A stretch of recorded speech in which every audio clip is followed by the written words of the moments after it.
Osama bin Laden al Qaeda का mastermind था, जो एक आतंकवादी संगठन है जो अकल्पनीय हिंसा के लिए जिम्मेदार है। एक अमीर सऊदी परिवार में जन्मे बिन लादेन ने एक अलग रास्ता चुना। उसने अपना जीवन जिहाद छेड़ने के लिए समर्पित कर दिया, उन लोगों के खिलाफ एक पवित्र युद्ध जिन्हें वह इस्लाम का दुश्मन मानता था। बिन लादेन की विचारधारा इस्लाम की एक कट्टरपंथी व्याख्या में निहित थी। उनका मानना था कि पश्चिमी दुनिया, खासकर संयुक्त राज्य अमेरिका, इस्लाम के साथ युद्ध में है। उसका लक्ष्य मुस्लिम देशों से पश्चिमी प्रभाव को खत्म करना और एक वैश्विक इस्लामी खिलाफत स्थापित करना था।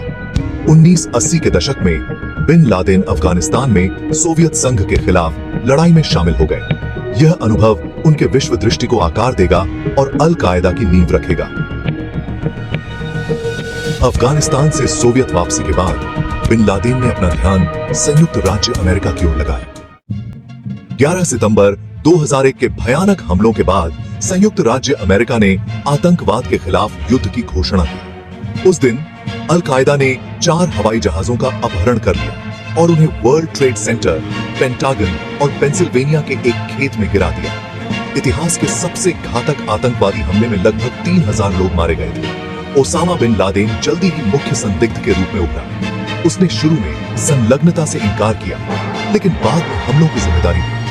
अमेरिकी सरकार ने उसके सिर पर $25 मिलियन का इनाम रखा, जिससे वह दुनिया का सबसे वांछित व्यक्ति बन गया। बिन लादेन की तलाश अमेरिकी खुफिया समुदाय के लिए सर्वोच्च प्राथमिकता बन गई। CIA और अन्य एजेंसियों ने उसे ट्रैक करने में संसाधन झोंक दिए। उन्होंने अफगानिस्तान के पहाड़ों से लेकर यमन के रेगिस्तान तक दुनिया भर में सुराग का पालन किया। अमेरिकी सरकार का मानना था कि अल कायदा को खत्म करने के लिए बिन लादेन को पकड़ना या मारना जरूरी है। उनकी मृत्यु, उन्हें उम्मीद थी, अल कायदा को पंगु बना देगी और भविष्य के हमलों को रोक देगी। ओसामा बिन लादेन की तलाश लंबी और कठिन थी। वर्षों तक अमेरिकी खुफिया एजेंसियों को जानकारी के टुकड़े, अफवाहें और झूठे सुराग मिले। सफलता 2010 में मिली, जब CIA को पाकिस्तान के एबटाबाद में एक संभावित ठिकाने के बारे में विश्वसनीय खुफिया जानकारी मिली। यह परिसर पाकिस्तान सैन्य अकादमी से कुछ ही दूरी पर स्थित था। इससे संदेह पैदा हुआ, क्योंकि यह असंभव लग रहा था कि बिन लादेन जैसा उच्च मूल्य वाला लक्ष्य इतने विशिष्ट स्थान पर छिप जाएगा। CIA ने परिसर के बारे में खुफिया जानकारी इकट्ठा करने के लिए कई तरह के तरीकों का इस्तेमाल किया। जैसे जैसे सबूत बढ़ते गए, CIA को इस बात का भरोसा बढ़ता गया कि बिन लादेन एबटाबाद परिसर में छिपा है। राष्ट्रपति बराक ओबामा ने उसे पकड़ने या मारने के लिए एक गुप्त अभियान को मंजूरी दी। 2 मई 2011 को एलीट सील टीम 6 के अमेरिकी नौसेना सील की एक टीम ने अंधेरे की आड़ में एबटाबाद में उड़ान भरी। उनका मिशन परिसर पर छापा मारना और ओसामा बिन लादेन को पकड़ना या मारना था। सील को परिसर में सशस्त्र गार्डों के प्रतिरोध का सामना करना पड़ा। एक गोलाबारी हुई और बिन लादेन के कई साथी मारे गए। सील ने तब मुख्य भवन में धावा बोल दिया, जहां उन्होंने बिन लादेन को तीसरी मंजिल पर पाया। आधिकारिक खातों के अनुसार जब सील उसके कमरे में दाखिल हुई तो बिन लादेन निहत्था था। सील ने उसे गोली मार दी और एक दशक लंबी तलाश को समाप्त कर दिया। सील ने परिसर से कंप्यूटर, हार्ड ड्राइव्स और दस्तावेजों सहित खुफिया जानकारी का ढेर इकट्ठा किया। ओसामा बिन लादेन की मौत की खबर जंगल की आग की तरह पूरी दुनिया में फैल गई। लोग न्यूयॉर्क शहर, वॉशिंगटन DC और अन्य शहरों की सड़कों पर जश्न मनाने के लिए जमा हो गए। राष्ट्रपति ओबामा ने राष्ट्र को संबोधित करते हुए घोषणा की कि न्याय हुआ है। बिन लादेन की मौत पर प्रतिक्रिया काफी हद तक सकारात्मक रही। कई लोगों ने इसे आतंकवाद के खिलाफ जीत और अल कायदा के लिए एक प्रतीकात्मक झटका माना। हालांकि कुछ ने चेतावनी दी कि उनकी मृत्यु का मतलब आतंकवाद के खिलाफ युद्ध की समाप्ति नहीं है। पाकिस्तानी सरकार को बिन लादेन का पता लगाने या उसे पकड़ने में विफल रहने के लिए आलोचना का सामना करना पड़ा, जो वर्षों से उनके देश में छिपा हुआ था। बिन लादेन की मौत ने अल कायदा के भविष्य के बारे में भी सवाल खड़े कर दिए। ओसामा बिन लादेन को मारने वाले छापे को गोपनीयता में डुबा दिया गया था। अमेरिकी सरकार ने राष्ट्रीय सुरक्षा चिंताओं का हवाला देते हुए ऑपरेशन के बारे में सीमित जानकारी जारी की। इसने एबटाबाद में उस रात वास्तव में क्या हुआ, इस बारे में अटकलों और साजिश के सिद्धांतों को जन्म दिया। एक विवाद ने छापे की वैधता से संबंधित है। कुछ लोगों ने तर्क दिया कि इसने पाकिस्तानी संप्रभुता का उल्लंघन किया, क्योंकि अमेरिका ने पाकिस्तानी अधिकारियों को पहले से सूचित नहीं किया था। दूसरों ने सवाल किया कि क्या सील बिन लादेन को मारने में उचित थे, भले भले ही उसने कब्जा करने का विरोध किया हो। विवाद का एक और मुद्दा बिन लादेन के शरीर को ठिकाने लगाना था। अमेरिकी सरकार ने दावा किया कि उन्होंने उसे इस्लामी परंपरा के अनुसार समुद्र में दफना दिया था। हालांकि उन्होंने दफन के किसी भी फोटो या वीडियो को जारी करने से इनकार कर दिया। इस संदेह को हवा दी कि वे कुछ छिपा रहे हैं। बिन लादेन के परिसर पर छापेमारी ने ड्रोन, यातना और अन्य विवादास्पद आतंकवाद विरोधी रणनीति के उपयोग के बारे में नैतिक प्रश्न भी उठाए। कुछ लोगों ने तर्क दिया कि भविष्य के हमलों को रोकने के लिए ये तरीके आवश्यक थे। दूसरों ने उनकी निंदा अनैतिक और कॉन्ट्राप्रोडक्टिव के रूप में की। ओसामा बिन लादेन की विरासत जटिल और विवादित है। कुछ लोग उन्हें एक स्वतंत्रता सेनानी के रूप में याद करते हैं जो पश्चिम के सामने खड़े हुए थे।